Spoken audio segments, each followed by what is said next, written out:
மண்ணில் விழுந்து இளமை மலரின் மீது கண்ணை இழந்த வந்து தேக சுகத்தில் கவனம் காட்டு வழியில் பயணம் கங்கை நதிக்கு மண்ணில் அணையா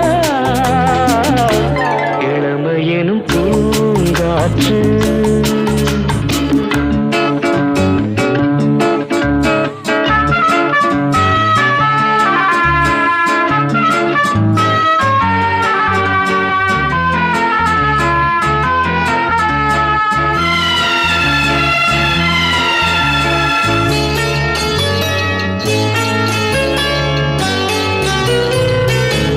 அங்கம் முழுதும் பொங்கும்